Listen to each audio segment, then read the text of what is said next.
আসসালামু আলাইকুম। গরু ক্লাবের পক্ষ থেকে আমি আছি রিসাত রহমান আপনাদের সাথে। আশা করি সবাই ভালো আছেন, সুস্থ আছেন।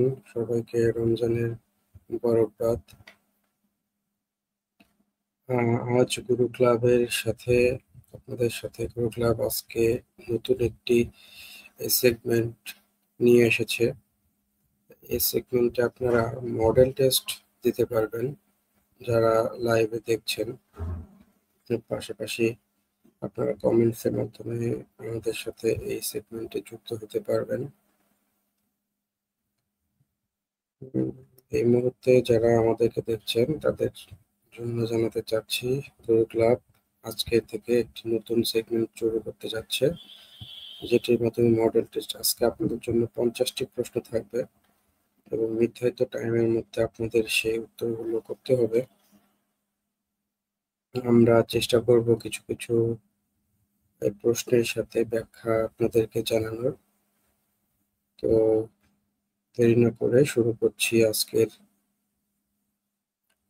গরু club model test show, BCS model test show.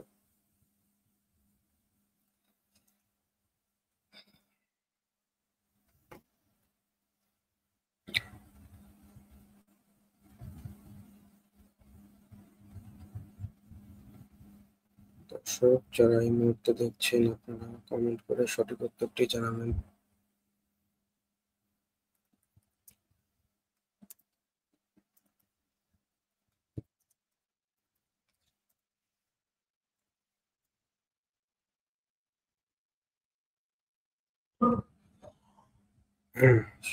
প্রথম প্রশ্ন শুরু করছি। অন্তর্বর্তীকালীন সরকারের পুলিশ সংস্কার কমিশনের প্রধান কে?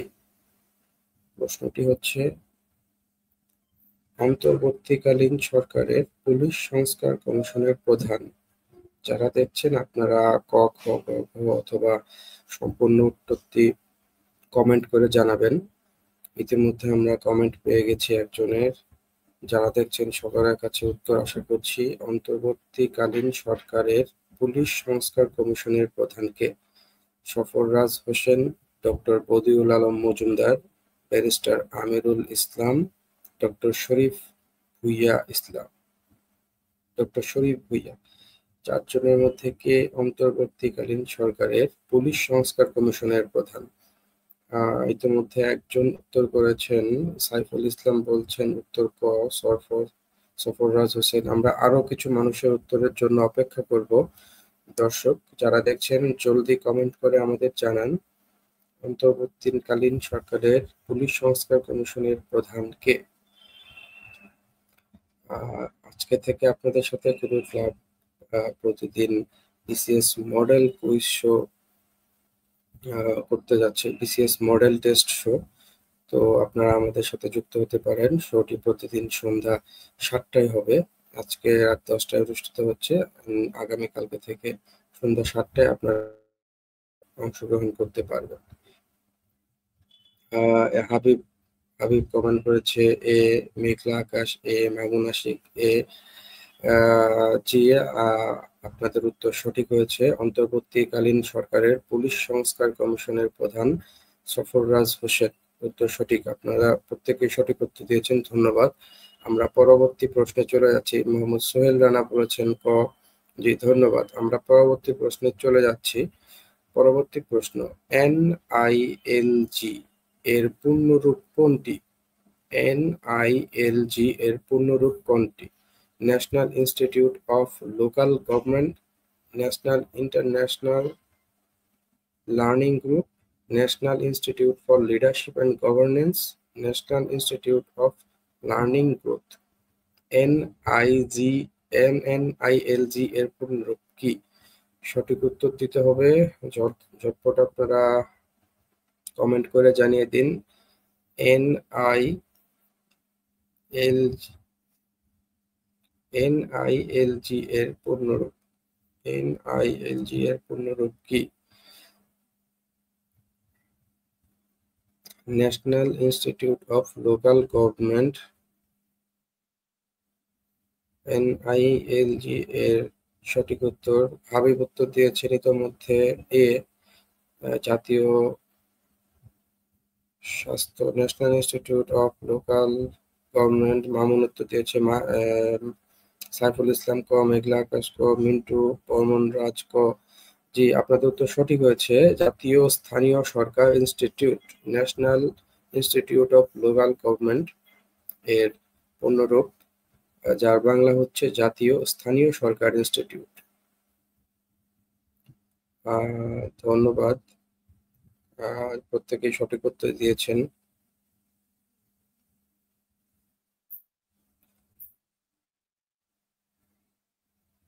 এরপর আমরা চলে যাচ্ছি পরবর্তী প্রশ্নে। নাচল বিদ্রোহ বাংলাদেশের কোথায় সংঘটিত হয়েছিল? নাচল বিদ্রোহ, নাচল বিদ্রোহ কোথায় সংঘটিত হয়েছিল? বাংলাদেশের কোন জায়গায়? আপনাদেরকে বলতে হবে নাচল বিদ্রোহ কোথায় সংঘটিত হয়েছিল। নাচল বিদ্রোহ কোথায় সংঘটিত হয়েছিল? সঠিক উত্তর আশা করছি চাঁপাইনবাবগঞ্জ, নাটোর, লালমনিরহাট, কুষ্টিয়া। নাচল বিদ্রোহ কোথায় সংঘটিত হয়েছিল? আচ্ছা, আমি যদি নাচল বিদ্রোহ সম্পর্কে বলি, নাচল বিদ্রোহ ছিল 1949 থেকে 50 সালের সময়কার, মানে পূর্ব পাকিস্তান সময়ের বাংলাদেশের একটি জেলায়, নাচল উপজেলায় একটি কৃষক বিদ্রোহ ঘটেছিল, যা নাচল বিদ্রোহ নামে পরিচিত। এটি সমসাময়িক সময়ে ভারতের পশ্চিমবঙ্গে তেভাগা আন্দোলনের একটি অনুরূপ বিদ্রোহ ছিল। তো নাচল উপজেলায় যে বিদ্রোহটি হয়েছিল, এটি কোন বাংলাদেশের কোন জেলায়? এখানে হাবিব উত্তর দিয়েছে ক, নাইম উত্তর দিয়েছে ক, সাইফুল ইসলাম উত্তর দিয়েছে খ, মায়া উত্তর দিয়েছে খ। আচ্ছা, আমরা আরো কিছু উত্তর আশা করব দর্শকদের কাছ থেকে।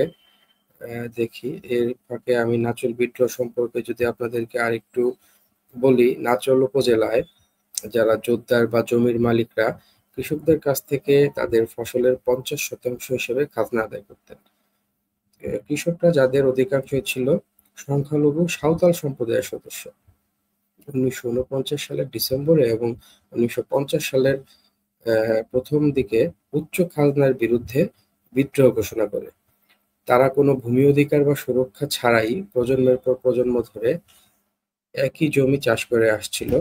বিদ্রোহকে কমিউনিস্ট কর্মীরা উৎসাহিত করেছিল। জোতদারদের বাড়িঘর লুট করা হয়। এই ঘটনায় সরকার জমিদারের পক্ষ থেকে সহিংসতার অভিযোগ আনে। তো সঠিক উত্তরটি আমরা নিয়ে নিচ্ছি। সুহেলানা উত্তর করেছে ক। আচ্ছা, ঠিক আছে। হ্যাঁ, আমাদের সঠিক উত্তর হচ্ছে ক, চাঁপাইনবাবগঞ্জ। নাচল বিদ্রোহ ছিল তৎকালীন নাচল উপজেলা চাঁপাইনবাবগঞ্জে, যাদের অধিকাংশই ছিল সাঁওতাল গোষ্ঠীর মানুষ। তো ধন্যবাদ আপনাদেরকে যারা সঠিক উত্তর করেছেন। জি, মিন্টু রাজ বর্মন ক। জি না, চাঁপাইনবাবগঞ্জ সঠিক উত্তর। নাচল বিদ্রোহের বাংলাদেশের চাঁপাইনবাবগঞ্জে হয়েছিল। আমরা পরবর্তী প্রশ্নে চলে যাচ্ছি। বাংলাদেশ মশলা গবেষণা কেন্দ্র কোথায় অবস্থিত? বাংলাদেশ মশলা গবেষণা কেন্দ্র কোথায় অবস্থিত? বগুড়া, ঢাকা, চাঁদপুর, মাগুরা। দর্শক যারা দেখছেন, আপনাদের কাছে সঠিক উত্তর আশা করছি। সঠিক হোক বা ভুল হোক, আপনারা উত্তর করবেন। ভুল হলে নতুন কিছু শিখতে পারবেন। বাংলাদেশ মশলা গবেষণা কেন্দ্র কোথায় অবস্থিত? বগুড়া, চাঁদপুর, ঢাকা, মাগুরা। বাংলাদেশ মশলা গবেষণা কেন্দ্র। আচ্ছা, সোহেল রানা বলেছিল 1950 সালে 5 জানুয়ারি এই বিদ্রোহটি সংঘটিত হয়। পুলিশ ও সেনারা এই বিদ্রোহ দমন করে। জি সোহেল রানা, আপনি সঠিক উত্তর দিয়েছে, সঠিক কথা বলেছেন। আচ্ছা, আমাদের পরবর্তী প্রশ্নটি চলে আসছে। মশলা গবেষণা কেন্দ্র হাবিব বলছে বগুড়ায় অবস্থিত, নাইম বলছে বগুড়ায় অবস্থিত, বাকিরা সোহেল রানা বলছে বগুড়ায় অবস্থিত। দেখি আর যারা দেখছেন, বাংলাদেশ মশলা গবেষণা কেন্দ্র কোথায় অবস্থিত বলতে হবে। ইতিমধ্যে 3 জন উত্তর করেছেন। বাকিরা দেখি কার কার জানা আছে। আমরা আরেকটু অপেক্ষা করব, যদি আরো কেউ সঠিক উত্তর দিতে চান। সাইফুল ইসলাম বলছে বাংলাদেশ মশলা গবেষণা কেন্দ্র বগুড়ায় অবস্থিত। জি, আপনাদেরকে অসংখ্য ধন্যবাদ, আপনারা সঠিক উত্তর দিয়েছেন। বাংলাদেশ মশলা গবেষণা কেন্দ্র বগুড়াতেই অবস্থিত। আমরা পরবর্তী প্রশ্নে চলে যাচ্ছি, আজকে মডেল টেস্টের 5 নং প্রশ্নে। উপমহাদেশে সতীদাহ প্রথা নিষিদ্ধ করেন কে? উপমহাদেশে সতীদাহ প্রথা নিষিদ্ধ করেন কে? মায়া অপশন ক বলেছিলেন। আচ্ছা, উপমহাদেশে সতীদাহ প্রথা নিষিদ্ধ করেন কে? Lord Bentinck, Lord Cornwallis, Lord Canning, Lord Dalhousie. আপনারা যারা কমেন্টস করছেন চাইলে পূর্ণ উত্তরটি কমেন্ট করতে পারেন। আর আজকে আমাদের এই মডেল টেস্টে আপনারা শেয়ার করে গুরু ক্লাবের পক্ষ থেকে 200 হার্টস জেতার সুযোগ নিতে পারেন, যা দিয়ে আপনারা আমাদের অ্যাপটি ব্যবহার করতে পারবেন। আপনারা যারা দেখছেন তাদেরকে অনুরোধ করব আমাদের এই লাইভটি শেয়ার করে দিতে। শেয়ার করার মাধ্যমে, শেয়ার করার পর আপনারা স্ক্রিনশট দিবেন আমাদের ইনবক্সে, আমরা আপনাদেরকে 200 হার্টস উপহার হিসেবে দিব। আচ্ছা, উপমহাদেশে সতীদাহ প্রথা নিষিদ্ধ করেন কে? এখানে অনেক কমেন্ট পাচ্ছি। সাইফুল ইসলাম বলছে ক, লর্ড বেন্টিং। হাবিবুর বলছেন, নাইম বলছেন ক, হাবিব বলছেন ক। এরপর সাইফুল ভাই বলছেন লর্ড বেন্টিং। আচ্ছা, আমরা আরেকটু অপেক্ষা করি, দেখি। আপনারা যারা অলরেডি লাইভটি শেয়ার করে দিচ্ছেন আমাদেরকে কমেন্টে জানাবেন। মিন্টু বর্মন রাজ বলছেন ক, হ্যাঁ ক। তারপর হাবিব, লর্ড পেন্টিং। যারা দেখছেন দয়া করে লাইভটি শেয়ার করে দিবেন, নিজেও কিছু শিখবেন এবং অন্যদেরকেও কিছু জানার, শেখার সুযোগ করে দিবেন। Mohammad Sohel Rana, Lord William Bentinck. জি, আপনাদের সকলের উত্তর সঠিক হয়েছে, আপনারা খুব ভালো করছেন।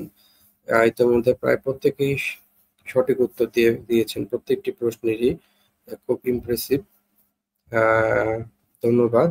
উপমহাদেশে সতীদাহ প্রথা নিষিদ্ধ করেন প্রথম লর্ড বেন্টিং। আমরা পরবর্তী প্রশ্নে চলে যাব এখন। নিপোর্ট। নিপোর্ট হচ্ছে কি? জাতীয় জনসংখ্যা গবেষণা প্রতিষ্ঠান, একটি বেসরকারি শিক্ষা প্রতিষ্ঠান, একটি শিক্ষা বিভাগের ট্রেনিং এর শীর্ষ প্রতিষ্ঠান, শিশুদের শিক্ষা প্রতিষ্ঠান। নিপোর্ট, নিপোর্ট কি? যারা দেখছেন কমেন্ট করে জানাবেন নিপোর্ট কি?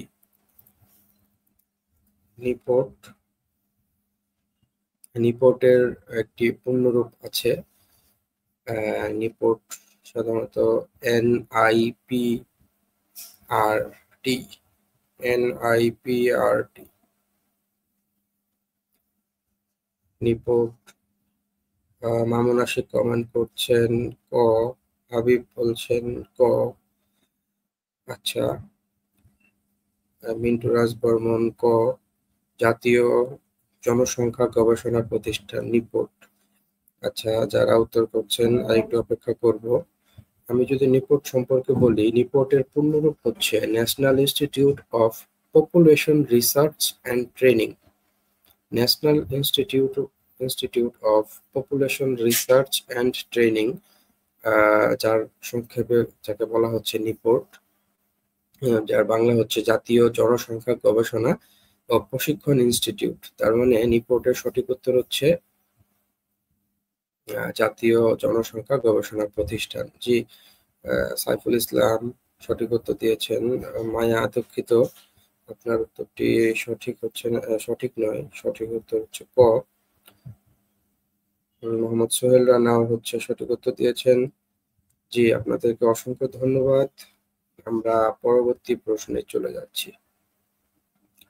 পরবর্তী প্রশ্ন, বাংলাদেশের প্রথম পূর্ণাঙ্গ ডিজিটাল স্বাস্থ্যসেবা প্ল্যাটফর্ম এর নাম কি?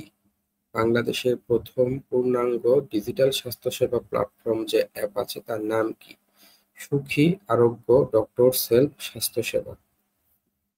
বাংলাদেশের প্রথম পূর্ণাঙ্গ ডিজিটাল স্বাস্থ্যসেবা প্ল্যাটফর্ম অ্যাপের নাম কি?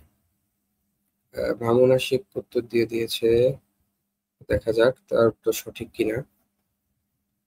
মামুন আশিক উত্তর দিয়েছে এ। পরবর্তীতে আরো যারা দেখছেন আপনারা প্রত্যেকেই সঠিক উত্তরটি জানিয়ে দিন। আমরা খুব দ্রুত সামনের প্রশ্নগুলোতে এগিয়ে যাব যাতে সকল প্রশ্ন আমরা শেষ করতে পারি। এরপর সাইফুল ইসলাম বলছে ক। সুখীর কথা বলছেন আপনারা। যারা দেখছেন, বাংলাদেশের প্রথম পূর্ণাঙ্গ ডিজিটাল স্বাস্থ্যসেবা প্ল্যাটফর্ম অ্যাপের নাম কি? সঠিক উত্তরটি দিতে হবে। আমরা বেশি দেরি করব না। জি, মামুন এবং সাইফুল ইসলাম, আপনাদের উত্তর সঠিক হয়েছে। মিন্টু রাজ বর্মন শেষ সময় উত্তর দিয়েছেন, জি আপনার উত্তরটিও সঠিক হয়েছে। সুখী হচ্ছে বাংলাদেশের প্রথম পূর্ণাঙ্গ ডিজিটাল স্বাস্থ্যসেবা প্ল্যাটফর্ম অ্যাপ। আপনারা প্রত্যেকেই সঠিক উত্তর দিয়েছেন, ধন্যবাদ। আমরা পরবর্তী প্রশ্নে চলে যাচ্ছি।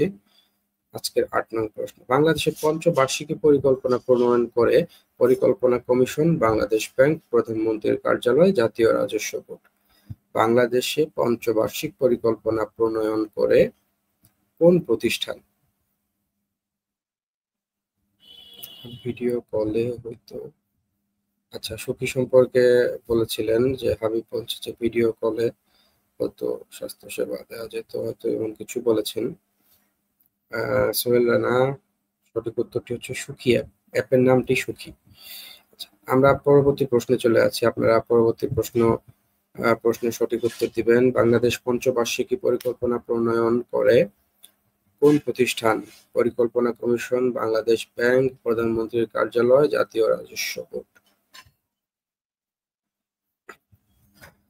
দর্শক, এই মুহূর্তে যারা দেখছেন আপনারা শেয়ার করে আমাদের লাইভটি সকলের কাছে পৌঁছে দিবেন।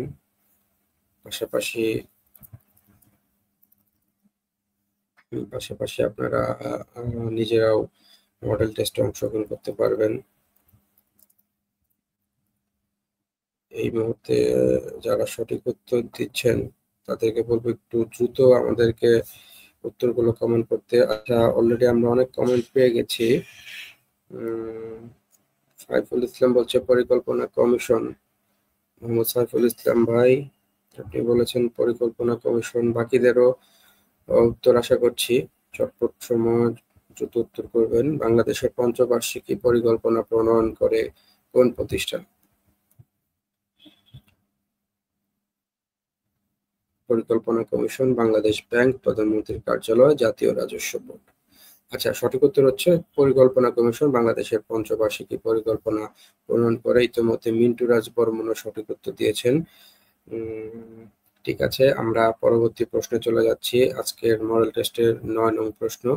অর্থনৈতিক সমীক্ষা অনুসারে ২০২৪ অনুসারে বাংলাদেশের সাক্ষরতার হার কত শতাংশ? সোহেল রানা বলছে পরিকল্পনা কমিশন। আচ্ছা, আগের প্রশ্নের ৮ নং প্রশ্নের উত্তর আপনারা দিন। অর্থনৈতিক সমীক্ষা অনুসারে বাংলাদেশের সাক্ষরতার হার কত শতাংশ? ৭৭.৯%, ৭৫.৯%, ৭১.৯%, ৮১.৯%। পরিকল্পনা বাংলাদেশের সাক্ষরতার হার কত অর্থনৈতিক সমীক্ষা ২০২৪ অনুসারে? আপনাদেরকে অনুরোধ করব আমাদের এই মডেল টেস্ট লাইভটি শেয়ার করে দিতে এবং আপনারা সঠিক উত্তরটি কমেন্ট করে জানিয়ে দেবেন। অর্থনৈতিক সমীক্ষা ২০২৪ অনুসারে বাংলাদেশের সাক্ষরতার হার কত? ইতিমধ্যে হাবিবুর রহমান ভাই উত্তর দিয়েছে ৭৫.৯%। দেখি বাকিরা কি উত্তর দিচ্ছেন। আমরা আরো কিছু উত্তরের জন্য অপেক্ষা করব। সাক্ষরতার হার কত? ৭ বছরের বেশি সাক্ষরতার হার কত শতাংশ? ৭ বছরের। সোহেল রানা বলছে ৭৫.৯।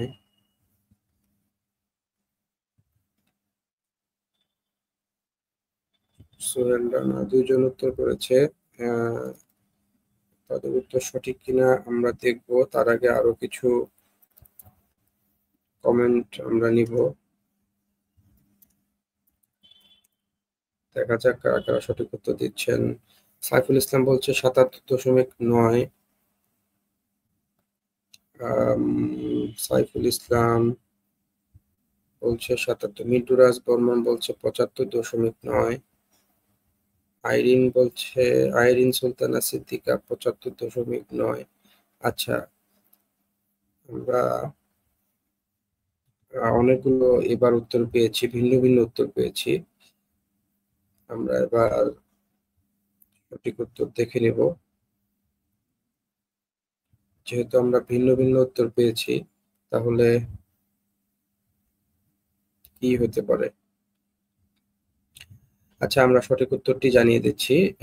সঠিক উত্তর হচ্ছে ৭৭.৯%। বাংলা অর্থনৈতিক সমীক্ষা ২০২৪ অনুসারে বাপ্পি ভাই উত্তর করেছিলেন। দুঃখিত, আপনাদের উত্তরটি নিতে পারছি না। সাইফুল ইসলাম হচ্ছে এখানে আমাদের মোহাম্মদ সাইফুল ইসলাম ভাই সঠিক উত্তর দিয়েছেন। মোহাম্মদ সাইফুল ইসলাম ভাই সঠিক উত্তর দিয়েছেন ৭৭.৯%। যে এই উত্তরটি সঠিক। এখানে ৭ বছরের বয়সী পুরুষের ক্ষেত্রে যদি আমি বলি ৮০.১ এবং মহিলা হচ্ছে ৭৫.৮%। এই ছিল আমাদের সাক্ষরতার হারের নিয়ে প্রশ্ন। আমরা পরবর্তী প্রশ্নে চলে যাচ্ছি। আজকের মডেল টেস্টের ১০ নং প্রশ্ন। কৃষি পরিসংখ্যান বর্ষগ্রন্থ ২০২৩ অনুসারে গম উৎপাদনের শীর্ষ জেলা কোনটি? গম উৎপাদনের শীর্ষ জেলা কোনটি? কৃষি পরিসংখ্যান বর্ষ ২০২৩ অনুসারে ঠাকুরগাঁও, নাটোর, সাতক্ষীরা, রংপুর। ঠাকুরগাঁও, নাটোর, সাতক্ষীরা, রংপুর। দর্শক যারা দেখছেন দ্রুত উত্তর করবেন, আমাদের আরো অনেকগুলো প্রশ্ন বাকি আছে। আমরা সবগুলো প্রশ্ন আজকে শেষ করতে চাই। কৃষি পরিসংখ্যান বর্ষগ্রন্থ ২০২৩ অনুসারে গম উৎপাদনের শীর্ষ জেলা কোনটি?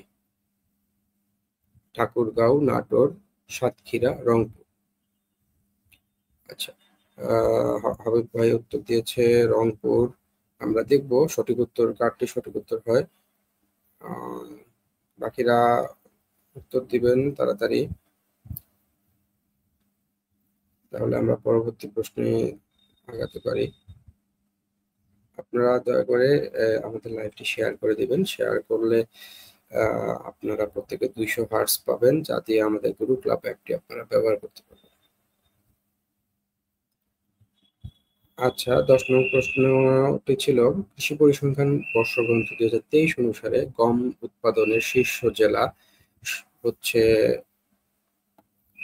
উত্তর বলছেন ঘ রংপুর।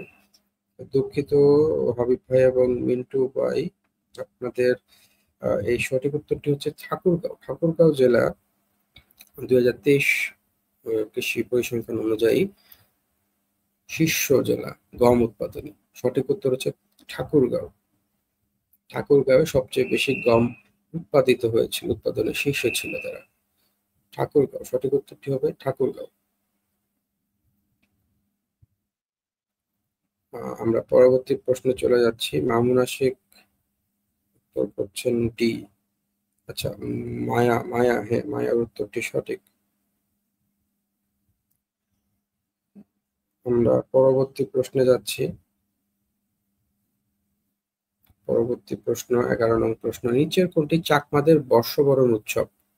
নিচের কোনটি চাকমাদের বর্ষবরণ উৎসব? বিজু, বৈশাখী, রাস, সাংগ্রাই। সোহেল রানা ঠাকুরগাঁও জি সঠিক উত্তর দিয়েছেন শেষ মুহূর্তে। আচ্ছা, পরবর্তী প্রশ্ন। কোনটি চাকমাদের বর্ষবরণ উৎসব? বিজু, বৈশাখী, রাস, সাংগ্রাই। বিজু, বৈশাখী, রাস, সাংগ্রাই। চাকমাদের বর্ষবরণ উৎসব কোনটি? সঠিক উত্তর করতে হবে জলদি। বৈশাখী। হাবিবুর রহমান বলছে বৈশাখী চাকমাদের বর্ষবরণ উত্তর। দেখি সঠিক উত্তর হয় কিনা। আরো উত্তর দিন, তাড়াতাড়ি জলদি উত্তর করুন আপনারা যারা দেখছেন।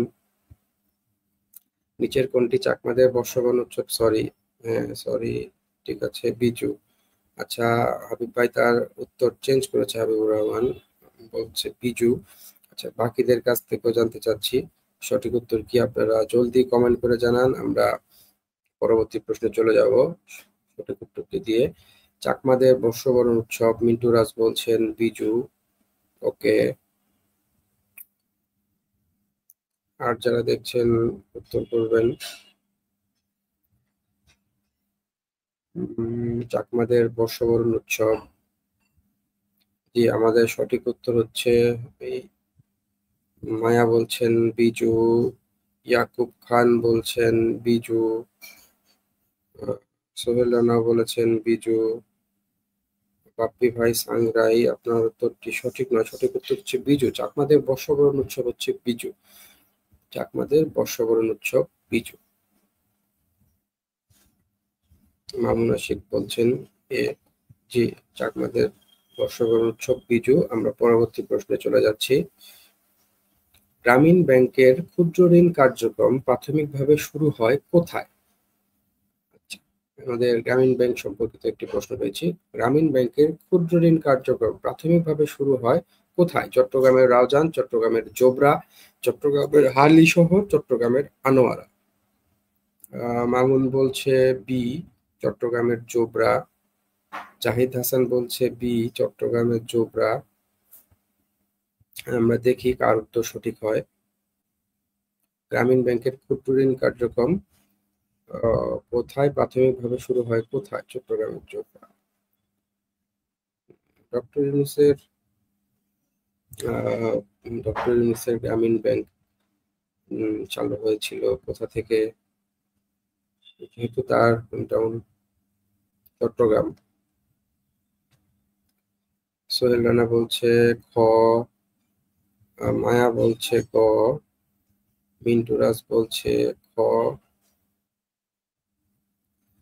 আচ্ছা, হ্যাঁ জি সঠিক উত্তর হচ্ছে চট্টগ্রামের জোবরা। জোবরা হচ্ছে সঠিক উত্তর, চট্টগ্রামের জোবরা। আনিলা দুঃখিত, আপনার উত্তরটি সঠিক নয়, সঠিক উত্তর হচ্ছে চট্টগ্রামের জোবরায় গ্রামীণ ব্যাংকের ক্ষুদ্র ঋণ কার্যক্রম প্রাথমিকভাবে শুরু হয়। নীলা আক্তার পরি, আপনার উত্তরটি সঠিক। আমরা পরবর্তী প্রশ্নে চলে যাচ্ছি। 21শে পদক প্রদানকারী প্রতিষ্ঠান কোনটি? 21শে পদক প্রদানকারী প্রতিষ্ঠান কোনটি? প্রধানমন্ত্রীর কার্যালয়, বাংলা একাডেমি, মুক্তিযোদ্ধা মন্ত্রণালয়, সংস্কৃতি মন্ত্রণালয়। 21শে পদক প্রদানকারী প্রতিষ্ঠান কোনটি? 21শে পদক কোন প্রতিষ্ঠান থেকে প্রদান করা হয়? প্রধানমন্ত্রীর কার্যালয়, বাংলা একাডেমি, মুক্তিযুদ্ধ মন্ত্রণালয়, সংস্কৃতি মন্ত্রণালয়। 21শে পদক, আচ্ছা সোহেল রানা বলছেন বাংলা একাডেমি, হাবিবুর রহমান বলছে বাংলা একাডেমি, জাহিদ হাসান বলছে বাংলা একাডেমি, ইয়াকুব বাংলা একাডেমি, মায়া বলছে বাংলা একাডেমি, মিন্টু রাজ বলছে বাংলা একাডেমি। 21শে পদক প্রদানকারী আনিলা বলছে বাংলা একাডেমি। 21শে পদক আসলে কারা দেয়? 21শে পদক প্রদানকারী প্রতিষ্ঠান, আচ্ছা 21শে পদক সম্পর্কে যদি বলি তাহলে 21শে পদক হচ্ছে 21শে পদক বাংলাদেশের হচ্ছে একটি জাতীয় এবং দ্বিতীয় সর্বোচ্চ বেসামরিক পুরস্কার। 21শে পদক মামুন আশিক বলছে অপশন ডি, সংস্কৃতি মন্ত্রণালয়। আচ্ছা একটা ভিন্ন উত্তর পেয়েছি, সকলে বলছে বাংলা একাডেমি, একটি ভিন্ন উত্তর পেলাম সংস্কৃতি মন্ত্রণালয়। সেলেনোফিলে বলছে বাংলা একাডেমি। আচ্ছা দেখি আমরা তাহলে আগে 21শে পদক সম্পর্কে একটু জেনে নিই। 21শে পদক বাংলাদেশের দ্বিতীয় সর্বোচ্চ বেসামরিক পুরস্কার। বাংলাদেশের বিশিষ্ট ভাষা সৈনিক, ভাষাবিদ, সাহিত্যিক, শিল্পী, শিক্ষাবিদ, গবেষক, সাংবাদিক, অর্থনীতিবিদ, দারিদ্র বিমোচনে অবদানকারী বাংলাদেশের সামাজিক ব্যক্তিত্ব ও প্রতিষ্ঠানকে জাতীয় পর্যায়ে অনন্য অবদানের স্বীকৃতি হিসেবে 1976 সাল থেকে 21শে পদক প্রদান করা হচ্ছে। ভাষা আন্দোলনের শহীদদের স্মরণে 1976 সালে এই পদকের প্রচলন করা হয়। 2012 সাল পর্যন্ত 361 জন ব্যক্তি, 2025 সাল, আচ্ছা বাংলা একাডেমি কর্তৃক প্রকাশিত বাংলা একাডেমি কর্তৃক এই পুরস্কার দেওয়া হয় না। সঠিক উত্তর হচ্ছে সংস্কৃতি মন্ত্রণালয় কর্তৃক একুশে পদক প্রদান করা হয়। সংস্কৃতি মন্ত্রণালয়। মামুনের উত্তরটি সঠিক উত্তর। বাকিদের উত্তর দুঃখিত, আপনাদের উত্তরটি সঠিক নয়। সঠিক উত্তর হচ্ছে সংস্কৃতি মন্ত্রণালয় একুশে পদক প্রদান করে, একুশে পদক প্রাপ্তদের তালিকা প্রকাশ করে। আমরা যদি এক নজরে 2024 সালে যারা একুশে পদক পেয়েছে তাদের দিকে তাকাই, তাহলে আমরা দেখতে পারবো যে 21 জন বিশিষ্ট নাগরিককে 2024 সালে এবং 2025 সালেও প্রতি বছর 21 জনকে দেওয়া হয়, একুশে পদক প্রদান করা হয় বিভিন্ন ক্যাটাগরিতে। আচ্ছা, আমরা পরবর্তী প্রশ্নে চলে যাচ্ছি। নবাব সিরাজউদ্দৌলা কোন ইংরেজ সেনাপতির নিকট পরাজিত হন? নবাব সিরাজউদ্দৌলা কোন ইংরেজ সেনাপতির নিকট পরাজিত হন? Robert Clive, Thomas Rowan, Henry Rifle, William Hasting. Nawab Sirajuddaula কোন ইংরেজ সেনাপতির নিকট পরাজিত হন? Robert Clive, Thomas Rowan, Henry Rifle, William Hasting. Robert Clive একটি সঠিক উত্তর পেয়েছি। সঠিক উত্তর কিনা দেখবো। একটি উত্তর পেয়েছি আমরা। সোহেল রানা বলছে রবার্ট ক্লাইভ, জাহিদ বলছে রবার্ট ক্লাইভ, আনিলা বলছে রবার্ট ক্লাইভ, হাবিবুর বলছে রবার্ট ক্লাইভ, মায়া বলছে রবার্ট ক্লাইভ, নীলা আক্তার পরি বলছে রবার্ট ক্লাইভ, মিন্টু রাজ।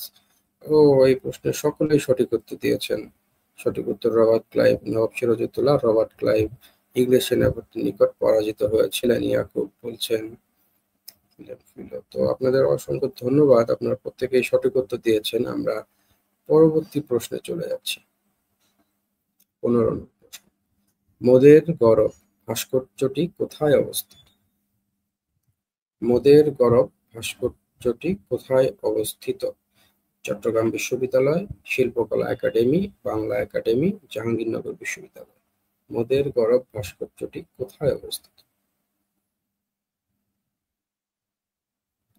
মোদের গরব ভাস্কর্যটি কোথায় অবস্থিত? বাংলা একাডেমি। হাবিবুর রহমান উত্তর দিয়েছে বাংলা একাডেমি। দেখি বাকিরা কি বলছে।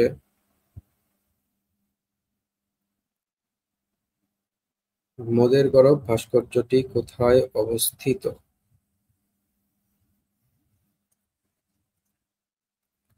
মোদের গরব ভাস্কর্যটি কোথায় অবস্থিত?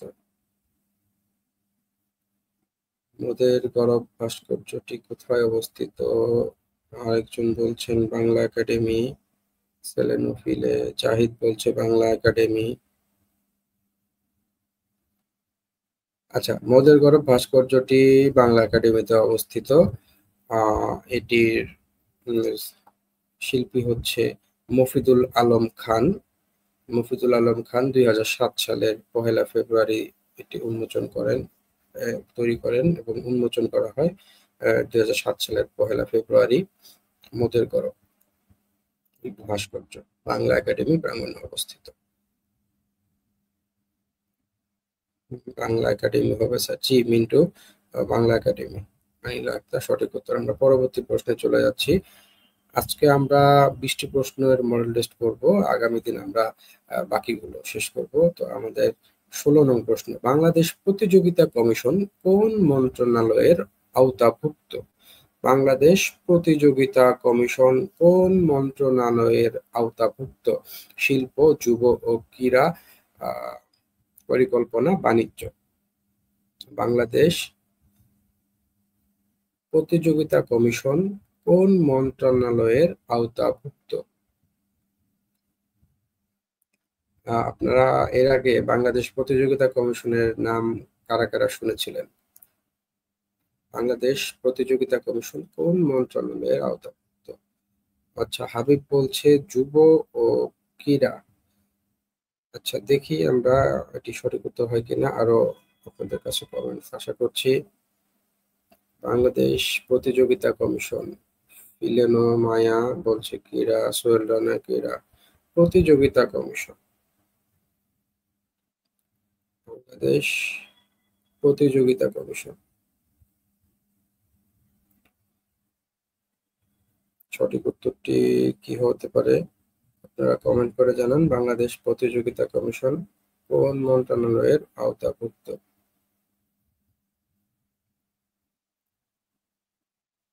বাংলাদেশ প্রতিযোগিতা কমিশন শিল্প, পরিকল্পনা, যুব, বাণিজ্য, ক্রীড়া। আচ্ছা, আমরা সঠিক উত্তরটি নিয়ে নিব বাণিজ্য মন্ত্রণালয়ের আওতাভুক্ত বাংলাদেশ প্রতিযোগিতা কমিশন। আপনাদের উত্তরটি সঠিক নয়, সঠিক উত্তর কেউ এখানে দিতে পারেননি। বাংলাদেশ প্রতিযোগিতা কমিশন বাণিজ্য মন্ত্রণালয়ের অন্তর্ভুক্ত। আমি যদি এই প্রতিযোগিতা কমিশন সম্পর্কে বলি,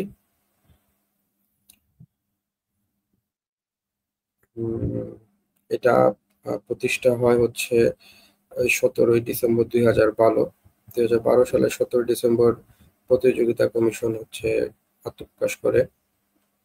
বর্তমান চেয়ারপারসন প্রদীপ রঞ্জন চক্রবর্তী।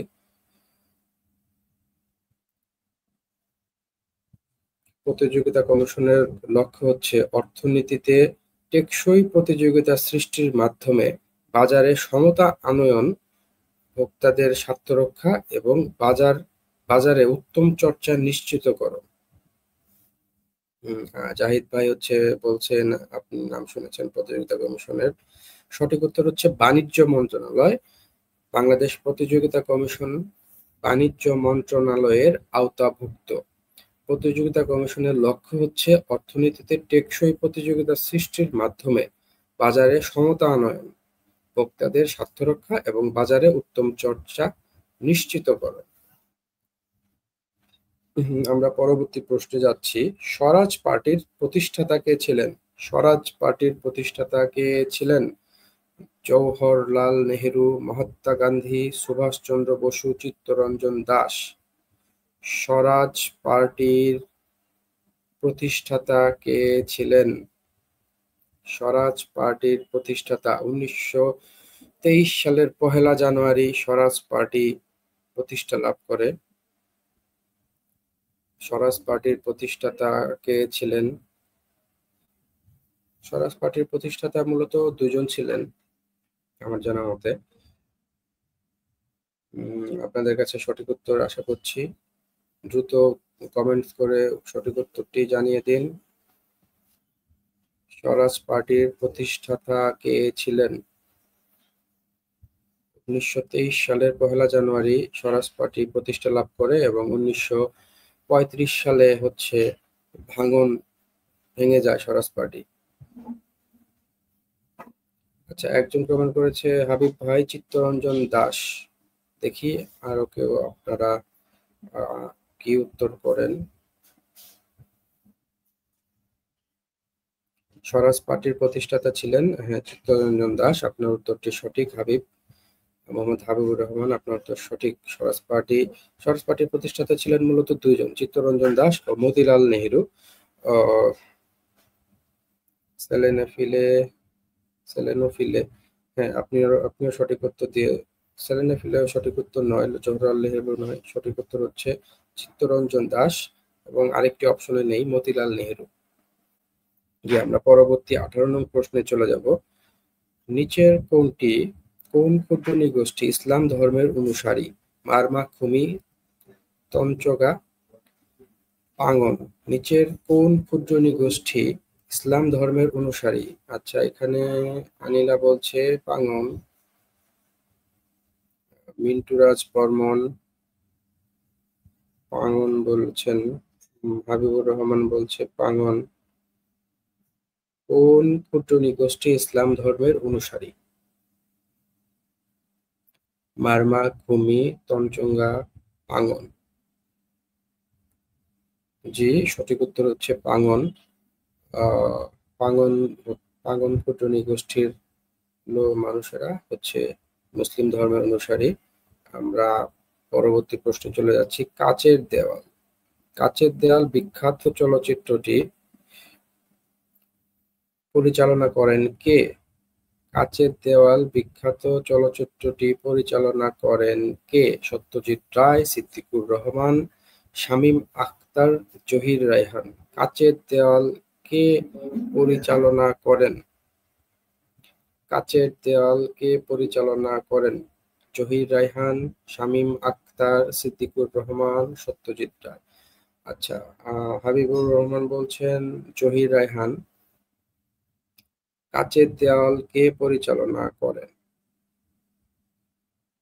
কাচের দেয়াল কে পরিচালনা করেন? সেলেনোফিলও বলছেন জহির রায়হান। 1963 সালে মুক্তিপ্রাপ্ত বাংলা চলচ্চিত্র কাচের দেওয়াল।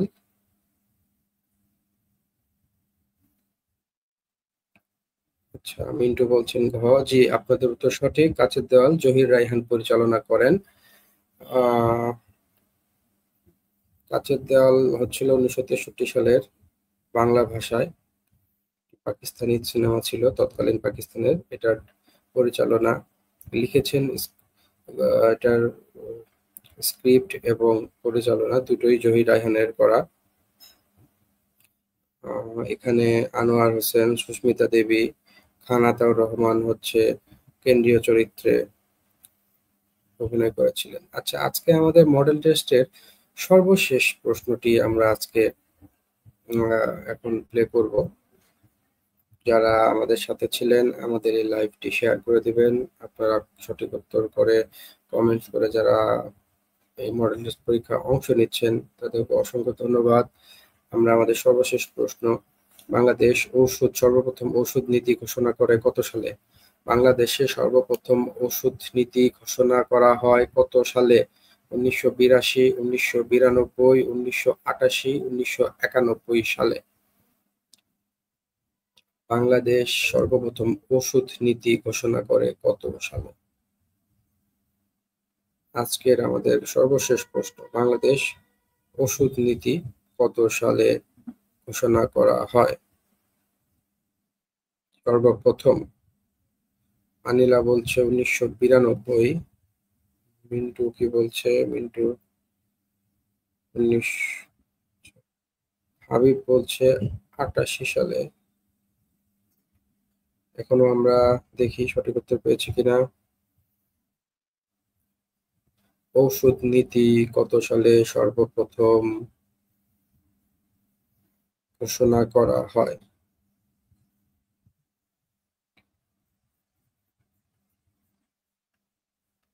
আচ্ছা, ক। সেলেনোফিলে বলেছে ক, 1982 সালে। বাংলাদেশের সর্বপ্রথম ওষুধ নীতি ঘোষণা করা হয় কত সালে? মিন্টু বলছে ক, 88 সালে। বাংলাদেশ ওষুধ নীতি কত সালে ঘোষণা করা হয়?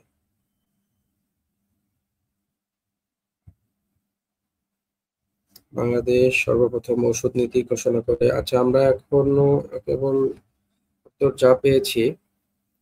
যদি ওষুধ নীতি সম্পর্কে আপনাদেরকে বলতে চাই